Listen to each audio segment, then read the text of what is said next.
ॐ अज्ञानतिमिरन्धस्य ज्ञानाञ्जनशलाकया चक्षुरुन्मिलितं येन तस्मै श्रीगुरवे नमः। श्रीचैतन्यमनोभीष्टं स्थापितं येन भूतले स्वयं रूप कदा मह्यं ददाति स्वपदान्तिकं। वन्देऽहं श्रीगुरो श्रीयुतः पदकमलं श्रीगुरून् वैष्णवांश्च श्रीरूपं साग्रजातां सहगना रघुनाथान्वितं तं सजीवं साद्वैतं सावधूतं परिजनसहितं कृष्णचैतन्यदेवं श्रीराधा कृष्णपादान् सहगना ललिता श्रीविशाखान्वितंश्च नमो ॐ विष्णुपादाय कृष्णप्रेष्ठाय भूतले श्रीमते भक्तिवेदान्त स्वामीति नामिने नमस्ते सरस्वती देवे गौरवाणी प्रचारिणे निर्विशेष शून्यवादी पाश्चात्यदेशतारिणे वञ्चाकल्पतरुभ्यश्च कृपा सिन्धुभैव च पतितानां पावनेभ्यो वैष्णवेभ्यो नमो नमः। जय श्री कृष्ण चैतन्य प्रभु नित्यानंद श्री अद्वैत गदाधर श्रीवासादि गौर भक्त वृंदा हरे Krishna Krishna Krishna Hare Hare Hare Ram Ram Ram Hare Hare Hare Krishna. So welcome all of you all for our morning Bhagavatam class. So today we are going to discuss from the fourth canto of Srimad Bhagavatam, chapter 8, entitled Dhruva Maharaj leaves home for the forest. So this is a very, very beautiful section of the Bhagavatam which explains the story of Dhruva Maharaj. Shri Chaitanya Mahaprabhu, he was so fascinated by this story that he would go to Tota Gopinath temple and he would hear from Gadadhar Pandit this story of Dhruva Maharaj hundreds of times.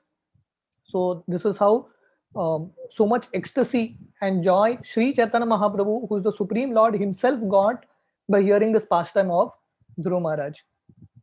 So what we'll be doing in today's session is we'll be reading straight from the Bhagavatam verse by verse and then we'll be discussing on it. Text 1.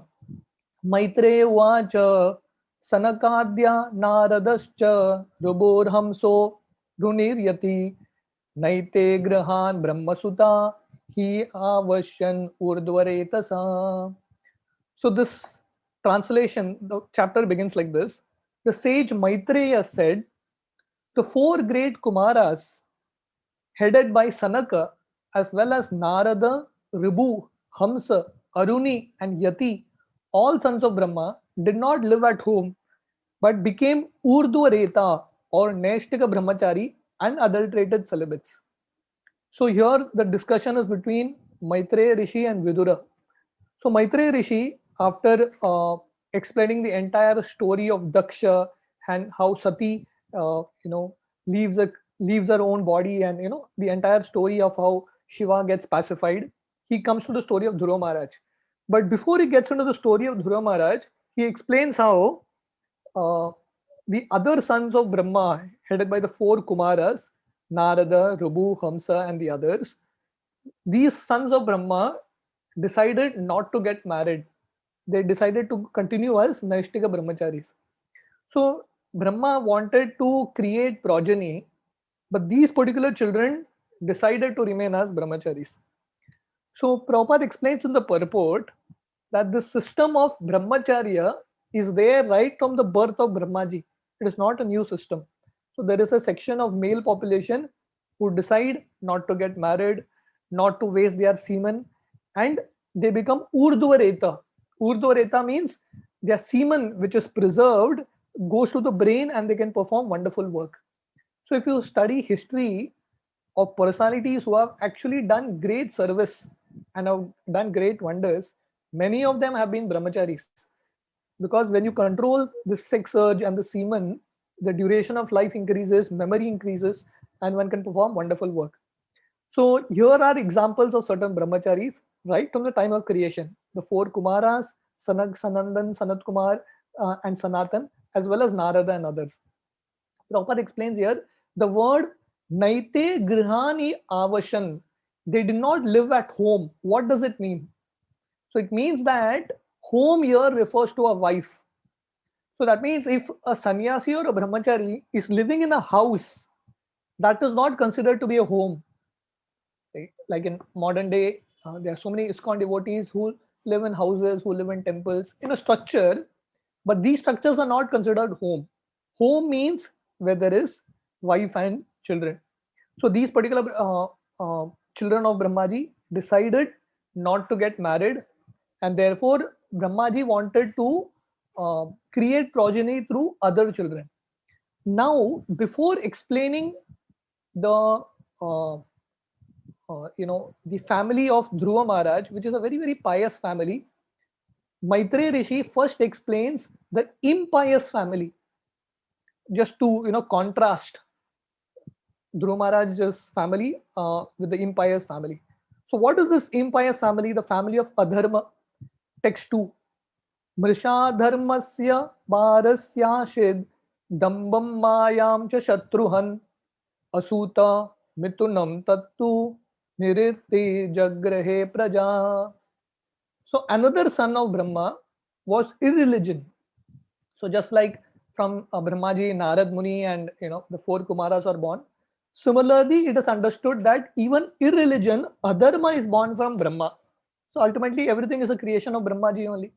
So another son of Brahma was irreligion, Adharma, whose wife became falsity. Falsity here refers to Mrisha, right? So in fact, Adharma and Mrisha, falsity, Asatya, they were both brothers and sisters, but they got married. So Prabhupada explains here, this is the beginning of unnatural combination of sex life in human society. And this is adharma. So adharma begins in human society when there is wrong combination. So your brother and sister, Adharma and Mrisha, they get married and they have union. So naturally what the progeny is going to be? The progeny is going to be demons. So from their combination were born two demons. What is the combination? The combination of adharma and falsity. So adharma means asatya. Dharma means the path of satya, truth. Adharma means the path of falsity, mithya. So when adharma and falsity combine together, two demons are born. Damba. Damba means bluffing, cheating. And Maya means cheating. So bluffing and cheating is like almost the same thing, right? Bluffing and cheating. So two demons were born. And these two demons, the sons of Adharma and Mrisha, were taken by another demon called Niritti, who didn't have any children. So Prabhupada explains here, Adharma begins with this unnatural combination of man and woman, right? So generally, from the same Brahma, this is very interesting, from the same Brahma, Narad Muni is born, who is the most pious and the most pure living entity. And from the same Brahma, Adharma are born. What does it mean? That means the parentage is the same, but still the children who come depend on what the previous karma baggage they are carrying. So we all know Narad Muni's previous life.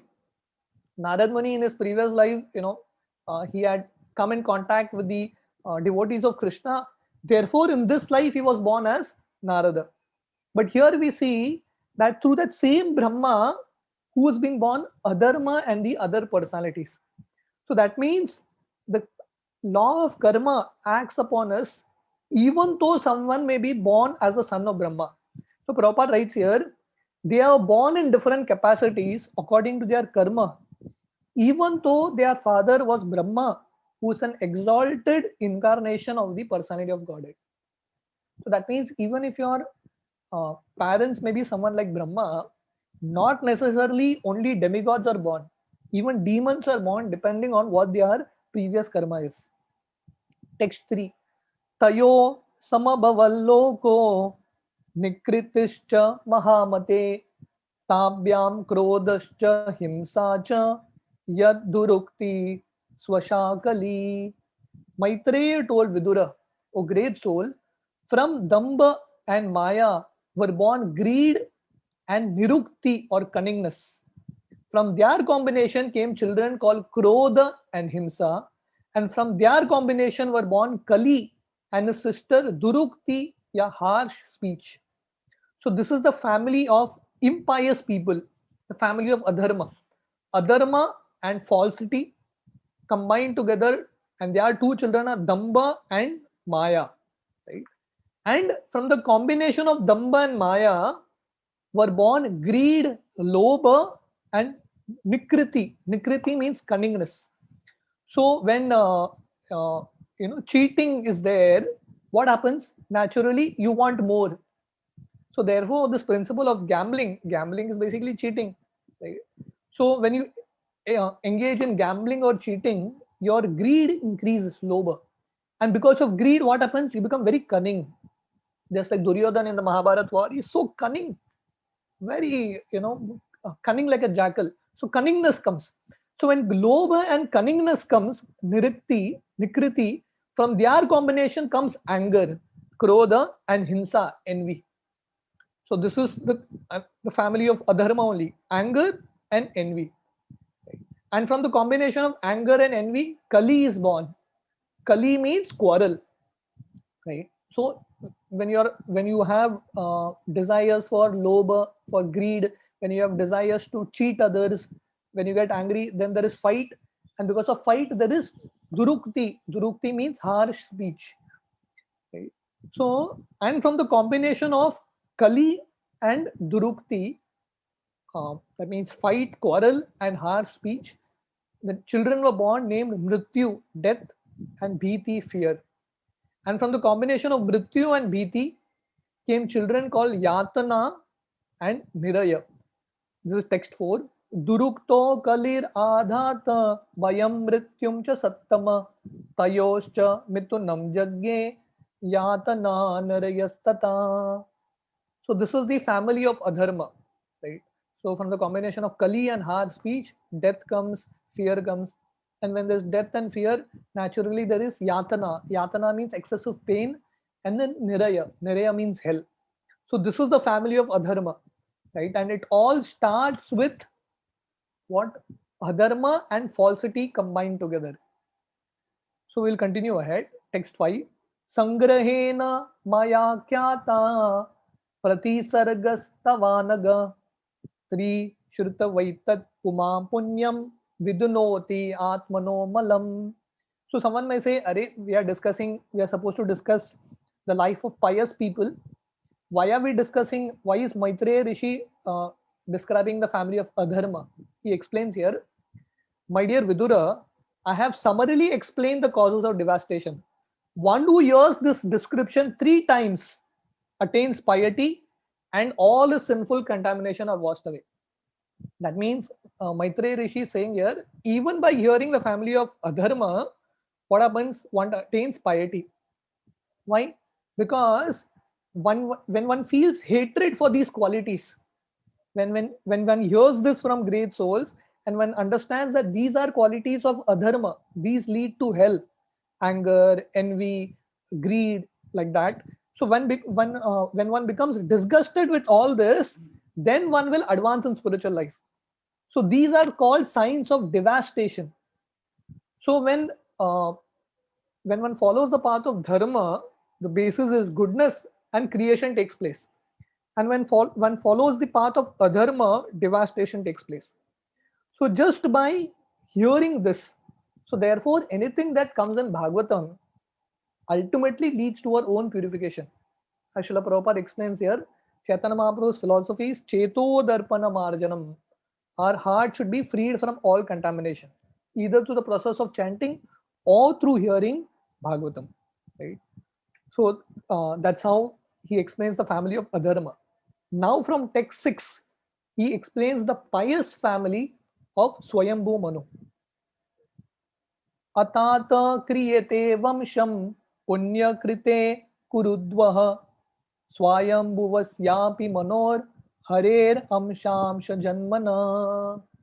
So till now he explained the apunya, the impious family. Now he is explaining punya krite, the pious family of Swayambhu Manu. O best of the Kuru dynasty, I shall now describe the descendants of Swayambhu Manu, who himself is the plenary expansion of the Supreme Personality of Godhead. So Lord Brahma, he is also, even though he is a Jiva Tattva, He's an expansion of God, Shaktavesh avatar. And Prabhupada explains here, sometimes when the right living entity is not qualified to achieve the post of Brahma, the Supreme Personality of Godhead himself acts like Brahma. And Swayambhu Manu is the direct son of Brahma. So he also has that connection to the Supreme Personality of Godhead. And all his descendants are described to be pious descendants. So therefore, purposely, before describing the life of Dhruva Maharaj, who is the most pious descendant of Swayambhu Manu, he, just to contrast, he explains the impious activities of anger, envy, harsh speech, quarrel, like that. So now he explains, he's actually supposed to explain the dynasty of Swayambhu Manu, but he directly goes to the story of Dhruva Maharaj because he's so excited to tell the story of Dhruva. Text 7. Priya vrito no tanapado shattarupa pate sutta vasudevasya kalaya rakshayam jagata stito. Swayambhu Manu had two sons from his wife Shattarupa. So the wife of Swayambhu Manu is Shattarupa, and they had two sons, Uttanapad and Priyavrat. Priyavrat was the elder one, and Uttanapad was the younger one. And both of them were expansions of the personality of Godhead. Right? That's how Prabhupada explains here. Text 8. Jaye Uttanapadasya Suniti Shuruchistayo Suruchi Preyasi Patyor Netara Yatsuto Dhruva. King Uttanapad had two queens, namely Suniti and Suruchi. So Prabhupada explains here, even though Priyavrat was the first son of Swayambhu Manu and Uttanapad was the second son, Maitreyi immediately speaks about Uttanapad because he's eager to speak about the life of Dhruva Maharaj. And Prabhupada writes here, why one should hear this pastime of Dhruva Maharaj? The pastime of Dhruva Maharaj or the life of Dhruva is very attractive to the devotees. Why? Because from his activities, one can learn detachment. Right? One can learn detachment from material possessions, how Dhruva just became detached. So this is one reason why one should hear attentively the story of Dhruva. Second is, one can enhance one's devotional service by practicing austerity and penances. So this is another lesson that we can learn. First is we learn the quality of detachment from Dhruva Maharaj. Second is we learn the quality of determination, performing austerity, penances. Third thing, by hearing the activities of Dhruva, our faith in God increases. How in 6 months he got to see the Supreme Personality of Godhead face to face, right? And one can become elevated in devotional service. And the sixth reason he explains, one can immediately generate devotional feelings in the heart of the hearer. So therefore, Maitreya Rishi is excited to speak the story of Dhruva. So he begins the story. He explains that King Uttanapad had two queens, Suniti and Suruchi. Suruchi was more dear to the king, and Suniti had a son named Dhruva, was not his favorite. So he had two queens, Suniti and Suruchi.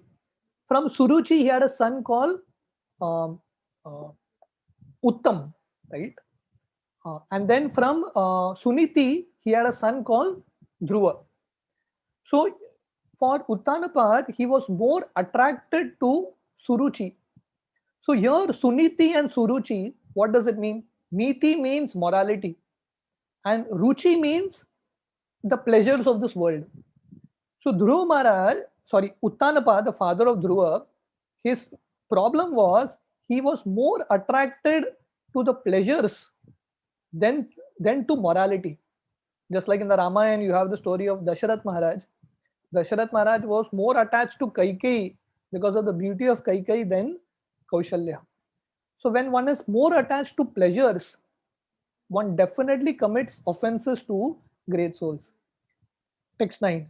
Ekada suruche putram ankam aropya lanayan uttama narakokshantam dhruvam rajabhyan vayantata. Once upon a time, King Uttanapad was patting the son of Suruchi called Uttama, placing him on his lap.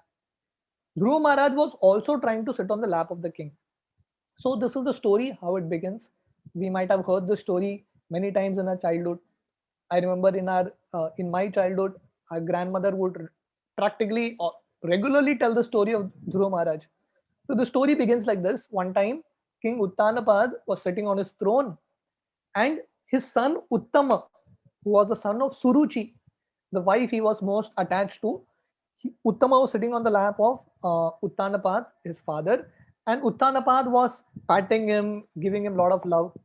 So Dhruva Maharaj, who's also the same age of Uttama, he started to climb on the lap of Uttanapad, and the king did not welcome him.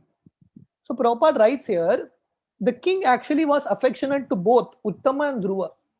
But because Suruchi was standing nearby, Uttanapad was so much controlled by Suruchi that he couldn't welcome Dhruva. So Prabhupada writes here that this is the nature of a woman. When a woman understands that her husband regards her as his favorite, very affectionate to her, she can sometimes take undue advantage. Just like Kaikeyi, how did Kaikeyi control Dasharath? Because Kaikeyi knew the weak point of Dasharath. She knew that Dasharath is attracted to her beauty, and Dasharath can do anything to satisfy her. So she took advantage, undue advantage of it, and sent Lord Ram to the forest for 14 years.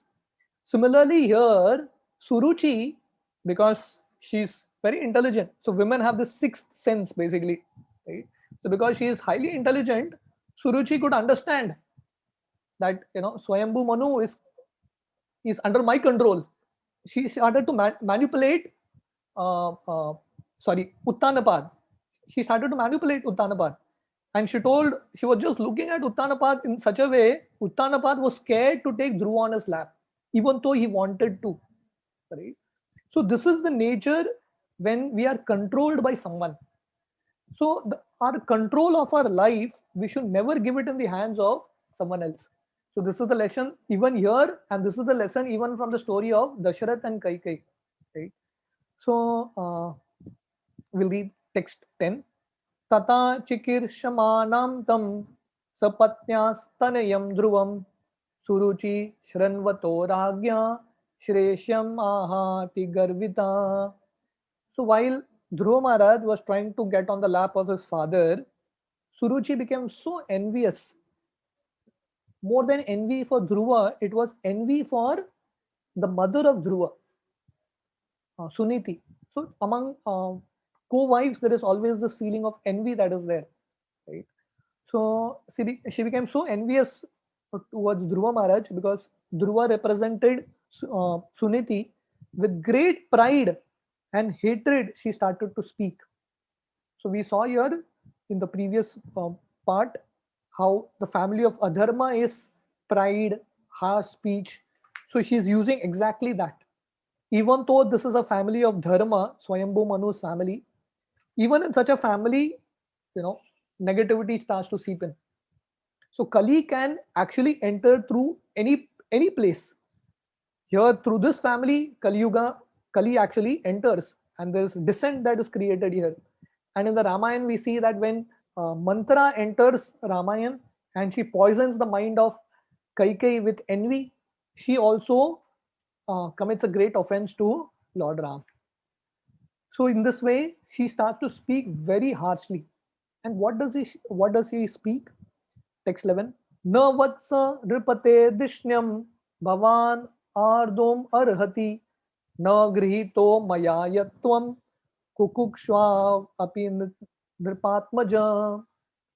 Queen Suruchi told Dhruva Maharaj, my dear child, you do not deserve to sit on the throne or on the lap of your king. You are also the son of the king, but because you do not take birth through my womb, you are not qualified to sit. Can you imagine? It's like a 5-year-old boy, and she's speaking such harsh words. She's telling, my dear Dhruva, definitely you are also the son of a king, but you're not qualified to sit. Because even though you're the son of the king, you're not born from my womb. Therefore, you don't have the qualification. So Dhruva was a small child. I mean, for him, there was no difference between both his mothers. He didn't understand all this how adults think in a very complicated way. So children are actually very simple. They think very straightforward. But when we grow up, there's a lot of complications that enter into our mind. So Dhruva was so simple, he didn't understand really. He considered uh, Suruchi also to be his own mother. But Suruchi is saying, no, there is a difference. Uttam is born from my womb. You are born from the womb of your mother. Right? So therefore, you are not qualified to sit. Even though you are the son of a king. Balosi batanatmanam anya stri garbha sambritam nunam veda bhavanyasya durlabe rate manorata. She tells Dhruva, you are not aware, you are born of another woman. Therefore, this desire of yours will never be fulfilled. Durlabe, your desire to sit on the throne or sit on the lap of your father will never be fulfilled. And Prabhupada explains here, this is where problem starts. Just like in the Mahabharat war, the start of the Bhagavad Gita, we see Dhritarashtra asking this question to Sanjaya. Mamaka Pandava Shaiva. What did my sons and the sons of Pandu do? So Dhritarashtra, after Pandu died, his younger brother died, actually he should be considering the sons of Pandu, the Pandavas, and his own children to be the same. He should be taking care. But he sees a difference. Pandu's sons and my sons.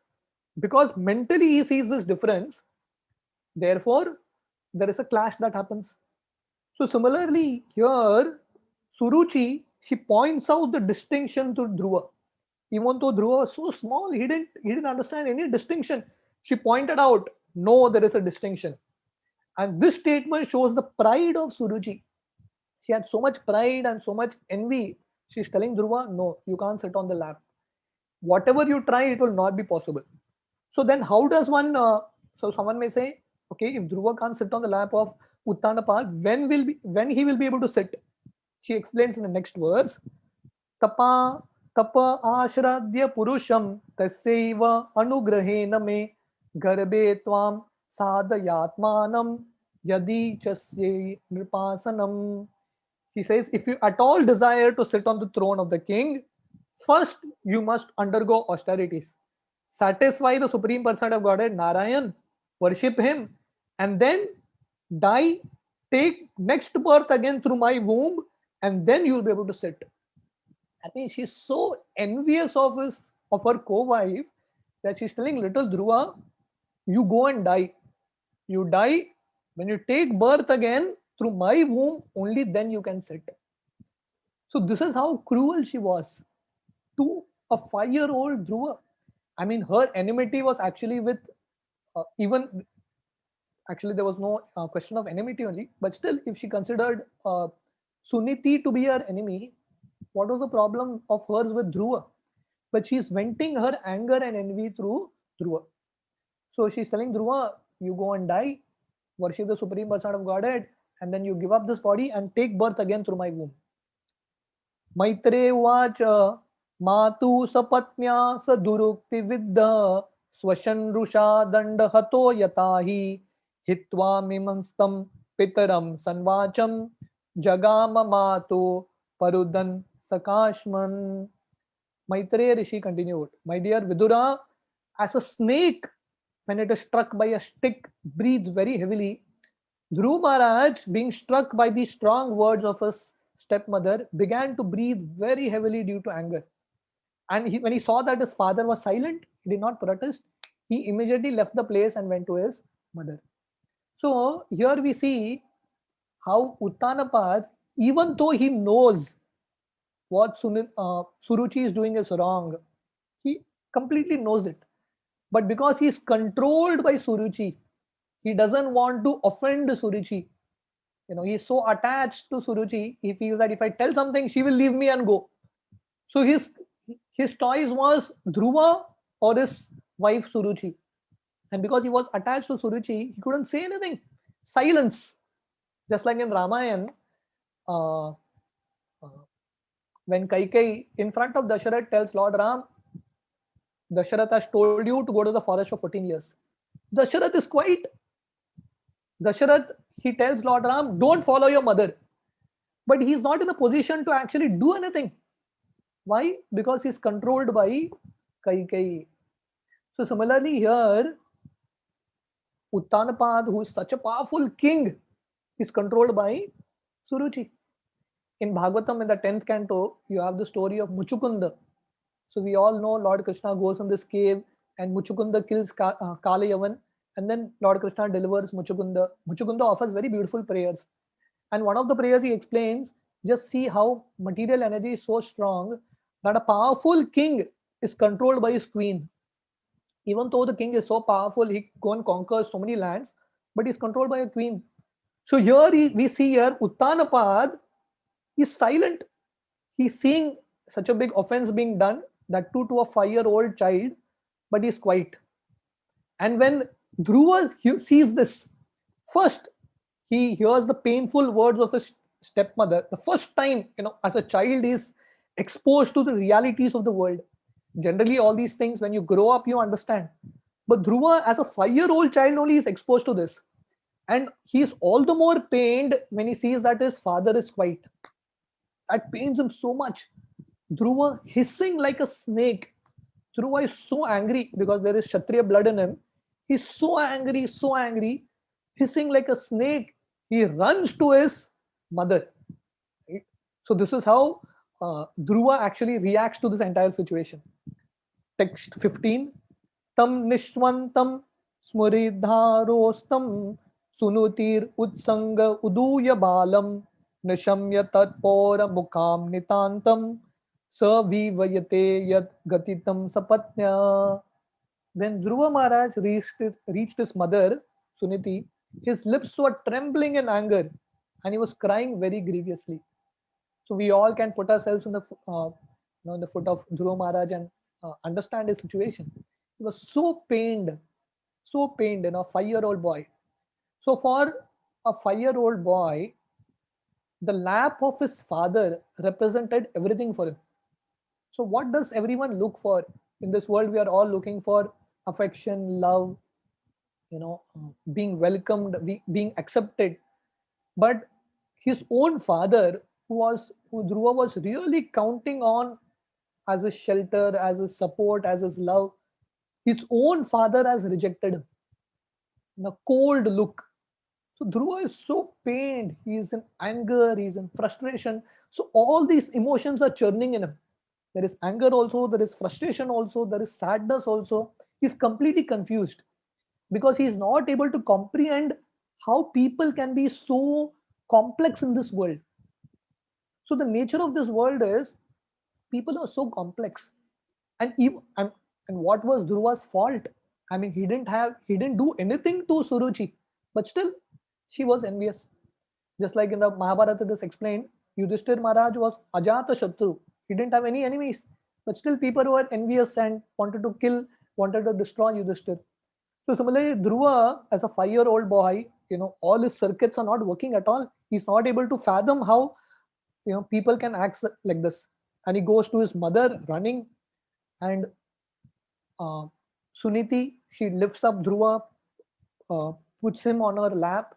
By this time, the news has already reached her that Suruchi has spoken all these harsh words. Uttanapad didn't do anything. All the details had already reached Suniti.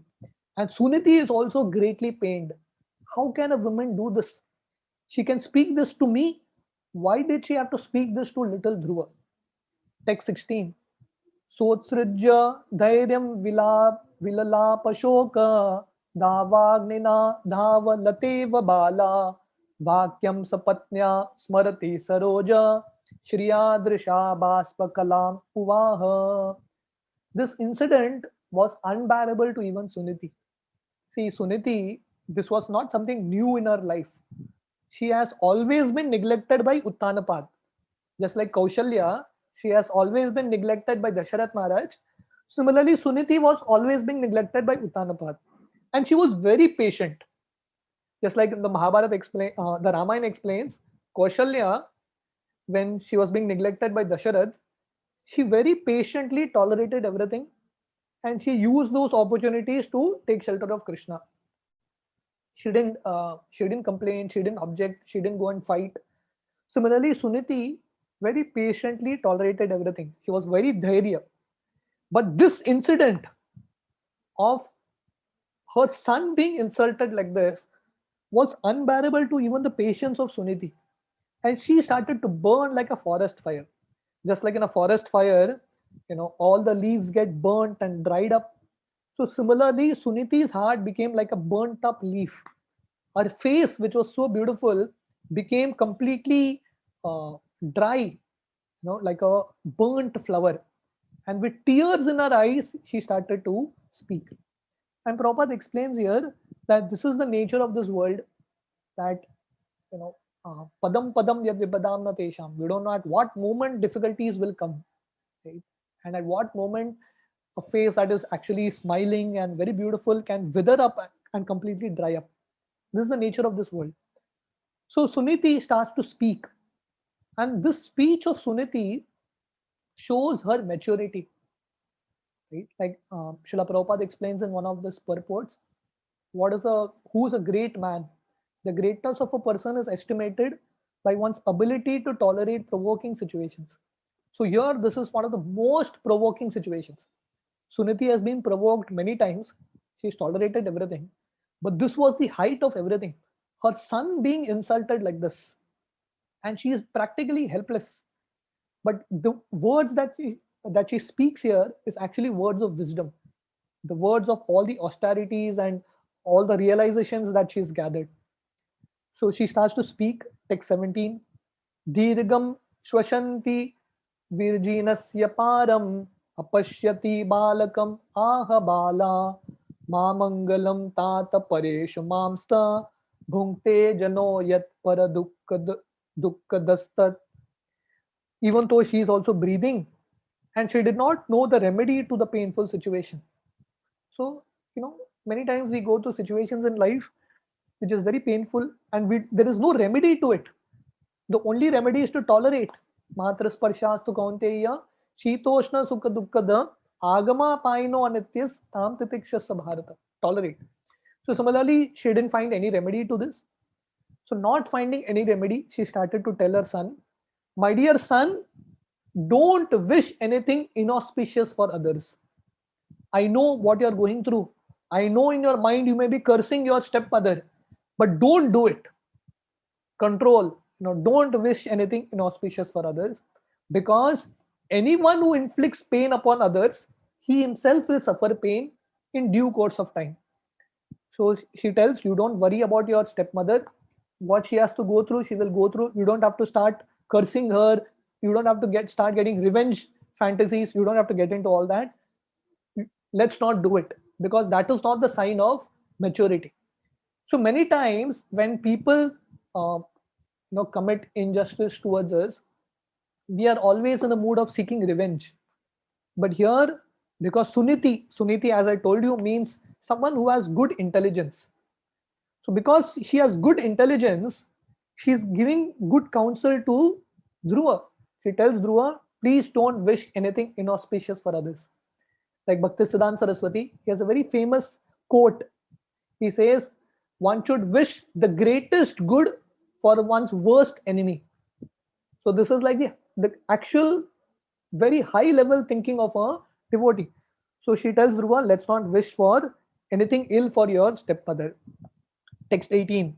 Satyam suruchya bitam bhavame yad durgaya udare grihita stanyena vriddascha vilajyate yam paryeti vavodum idaspatirmam. Suniti says, my dear boy, whatever your stepmother has spoken is true, because your father does not consider me even to be his maid servant, what to speak of I being his wife. So she tells Dhruva, your stepmother might have spoken something harsh, but what she has spoken is the truth, just that you didn't know this truth. So your father doesn't have any love for me. He feels ashamed to accept me. Therefore, you are unfortunate that you have taken birth from my womb, and I have uh, uh, fed you my milk. This is your misfortune. You are very unfortunate. So in this way, even though she is angry, she's actually finding wisdom even in what Suruchi is speaking. The next verse is something that's very, very important. Text 19. Atishta yat tattat vimatsarastvam Uktam samartapi yad avalikam ardaya dokshaja pad padmam yadishya chedyasanam uttamayata. My dear boy, whatever was spoken by your mother Suruchi, although very harsh, is factual. So she says, whatever your stepmother has spoken, it may be very harsh, but it is a fact. If you actually want to sit on the same throne as your stepbrother Uttama, then first give up your envious attitude, give up your anger and revenge, and carry out the instructions of your stepmother. And what was the instruction of the stepmother? She told Dhruva, first go and do austerity to the Supreme Person of Godhead. And Suniti also agrees. She says there is wisdom in it. So therefore, maturity and intelligence and humility is to accept instructions and wisdom of God coming through even enemies. Like Srila Prabhupada, one time he was in Delhi distributing Back to God magazines. One guy on the street told Srila Prabhupada, why are you distributing magazines? People will read it and throw it. Why don't you print books? And Prabhupada thought, this is my spiritual master speaking through this person. And Prabhupada immediately started to print books. So a devotee always finds wisdom and the opportunities to surrender to God, even though it comes through different people, even though it may come through an enemy. He actually sees, might be it's truth in it. Let me take the feedback in a proper mode. So Suniti is telling Dhruva, what your stepmother has spoken is the truth. If you want to sit on the throne of your father, if you want to be equal to your own stepbrother, then immediately carry out the instruction. And what is the instruction? Without further delay, you must engage in worshipping the Supreme Personality of Godhead. Without further delay. So this is a mother. She is not telling Dhruva, no, everything will be fine, don't worry.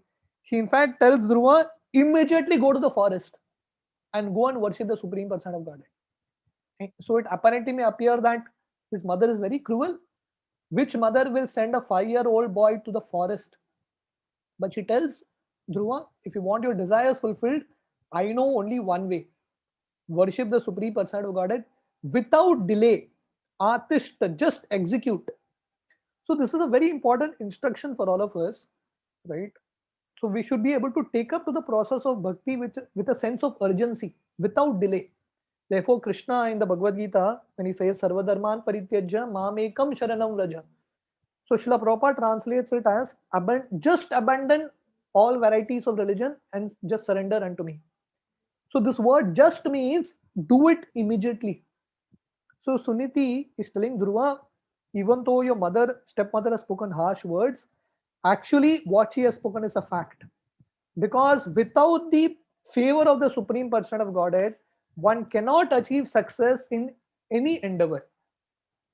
So if you want to achieve success, if you want to sit on the throne of your father, you have to follow the words of your stepmother. So follow it and become a great devotee of Krishna. So Prabhupada writes here, indirectly, the sentence is very important. Indirectly, the words of Suruchi were a benediction for Dhruva Maharaj. So the harsh words of Suruchi, which was actually painful and piercing the heart of Dhruva, was actually a benediction for Dhruva. So devotee means he sees even obstacles, difficulties and tribulations as opportunities to surrender to Krishna. If you see them as opportunities, even obstacles, you will be thankful to them. So by the influence of his stepmother, Dhruva actually became a great devotee of Krishna. So the one who actually inspired Dhruva. So if Suruchi didn't speak those harsh words, Dhruva would have been in the palace only. And we wouldn't be reading the pastime of Dhruva Maharaj in the Bhagavatam. We are reading this pastime because it all started with the harsh words of Suruchi. So similarly, in all our lives, different circumstances may come. Suruchi may come in different forms for all of us. And these circumstances may actually push us and inspire us to surrender to Krishna. Just like in the 11th canto of Bhagavatam, there is the story of Avanti Brahman. Avanti Brahman was a very successful businessman. He had a lot of wealth. But in Due to some reason, he just lost everything. And all his relatives, friends, family who showed so much love for him, they started to criticize him. And he couldn't tolerate it. But somehow in that situation, he saw that as an opportunity to surrender to Krishna. And he became one of the greatest souls to such an extent that Krishna tells the story of Avanti Brahman to Uddhava. So Krishna is so inspired by the surrender of Avanti Brahman. So similarly here, the same Krishna, Sri Chaitanya Mahaprabhu, would hear the story of Dhruva because Dhruva used this difficulty as an opportunity. Text 20. Yasyangri Padmam Paricharya Vishwa Vibhavanataya Gunadipatte Ajo Vyatistat Kalo Paramestyam Padam Jitatma Shvashanabhivandyam. So she gives an example here. The Supreme Personality of Godhead is so great that simply by worshipping his feet, your great grandfather Brahma acquired the necessary qualities to create the universe. So she gives an example from his own family. So we all know the family of Dhruva Maharaj. The father of Dhruva is Uttanapad. Uttanapad's father is Swayambhu, and Swayambhu's father is Brahmaji.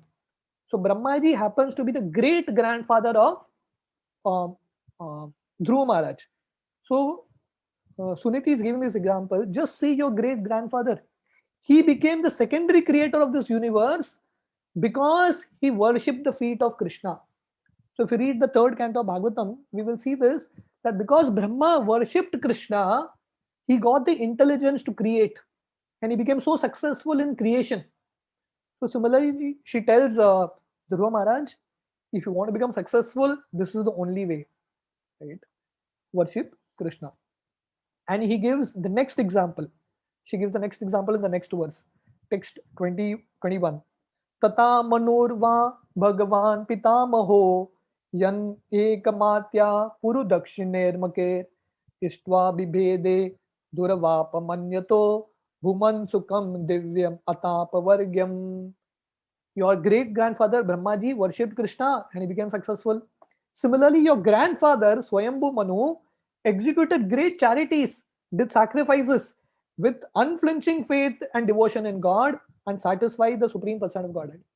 In this way, he achieved great success, happiness in this world, and he achieved liberation in the next life.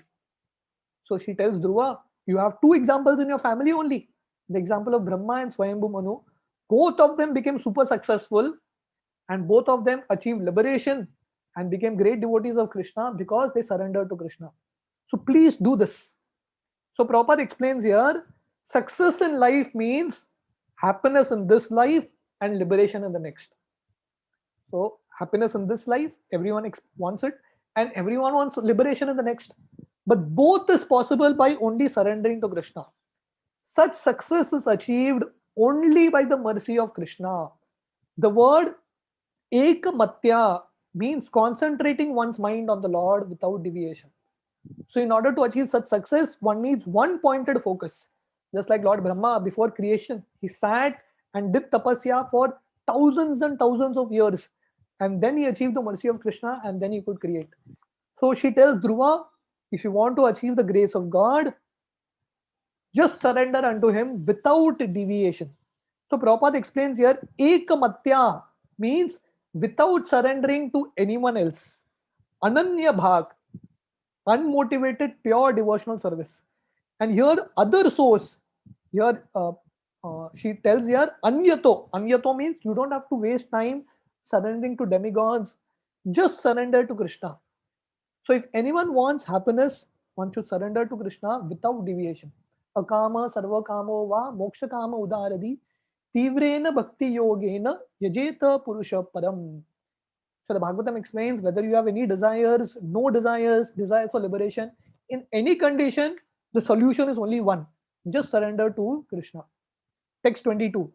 Tameva vatsa shraya bhritya vatsalam mumukshubir margya padabja paddatim ananya bhave nija dharma bhavite manasya avastapya bhajasva purusham. My dear boy, take shelter of the Supreme Person of Godhead, who is very kind to his devotees. So she tells Dhruva, Tameva vatsashraya bhritya vatsalam. So vatsa here means my dear boy.